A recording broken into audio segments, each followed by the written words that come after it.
अस्सलाम वालेकुम प्यारे दोस्तों, क्या हाल चाल है। प्यारे दोस्तों, आपके पास कोई भी रिसीवर है, एचडी रिसीवर है, सादा है, कोई भी रिसीवर है ना, तो अक्सर इनकी सप्लाई ख़राब हो जाती है तो लोग जो है ना इसको चेंज कर देते हैं। आज मैं आपको एक बहुत ही कमाल का जुगाड़ बताने वाला हूँ। आपने इसकी सप्लाई जनाब चेंज नहीं करनी, आपने इसकी सप्लाई को जनाब घर में ही सही कर लेना है, और वो भी बड़ी कमाल के फार्मूले से। दोस्तों, मैं मोहम्मद सीर और आप देख रहे हैं सी टेक्निकल ऑलराउंडर। तो चलो जनाब वीडियो स्टार्ट करते हैं।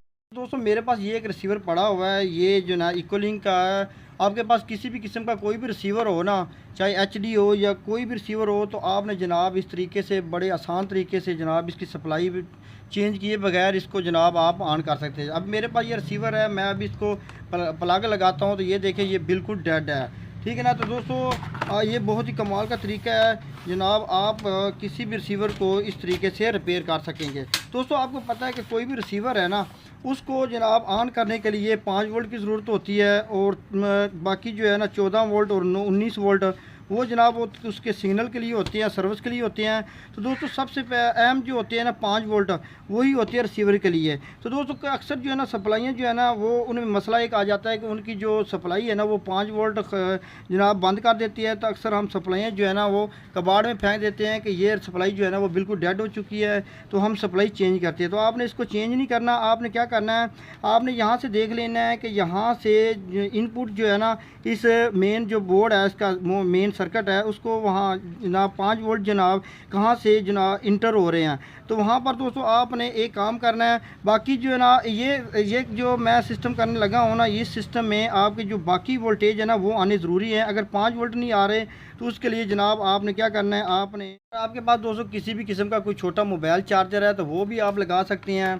तो दोस्तों, आपने क्या करना है, इस मोबाइल चार्जर को जनाब इस सप्लाई के साथ एडजस्ट इस तरह करना है कि इसका जो ग्राउंड है ना, अर्थ है, वो दोस्तों इसकी जो भी अर्थ वाली तार है ना यहाँ पर, उसके साथ आपने लगा देना है। जैसा कि इसकी ये अर्थ वाली तार है, तो मैं जनाब यहाँ पर इसको जनाब इसकी इस अडाप्टर की जो चार्जर की जो जनाब इसकी ग्राउंड लगा देता हूँ यहाँ पर।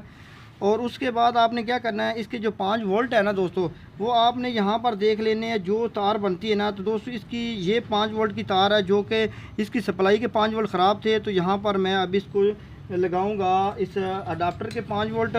तो हमारा जो रिसीवर है ना वो सप्लाई चेंज किए बगैर जनाब उसी जनाब सप्लाई पे भी चलेगा, और साथ आपने छोटी सी ये 5 वोल्ट की सप्लाई भी ऐड कर देनी है। अभी आप देखेंगे कि ये ऐड हो चुकी है। अभी हम जनाब इसको चेक भी मैं आपके सामने करवा देता हूँ। अभी हम इसको लगा के चेक करते हैं। तो दोस्तों, ये देखो, वही रिसीवर जो बिल्कुल डेड था ना, वो इसकी डिस्प्ले जो है ना वो आ चुकी है। ये देखो।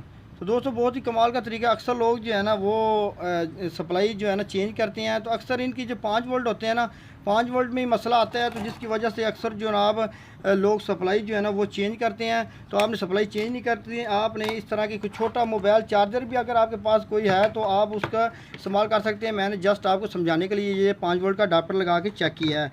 तो दोस्तों, हाँ, एक बात याद रखना कि अगर आपके पास ऐसा रिसीवर है जिसकी 3.3 जो है ना वो ऑन ऑफ है, तो दोस्तों वहाँ पर आप ये 5 वोल्ट का अडाप्टर इस्तेमाल ही करना। बाकी जो अक्सर जो है ना आजकल जो मॉडल आ रहे हैं ना, वो अक्सर जो है ना वो 5 वोल्ट पर ही काम करते हैं। तो आप इन सप्लाइयों का अक्सर 5 वोल्ट ही ख़राब होता है। तो आप जनाब इस तरीके से आसानी के साथ घर में ही रिसीवर अपना ऑन कर सकते हैं और अपना रिसीवर बेहतरीन चला सकते हैं। दोस्तों, ये थी आज की मुख्तसर सी इन्फॉर्मेटिव वीडियो। उम्मीद आपको अच्छी लगे। तो अच्छी लगे दोस्तों में शेयर करो, हमारे चैनल को करें सब्सक्राइब, और मुझे इजाज़त, अल्लाह हाफिज़।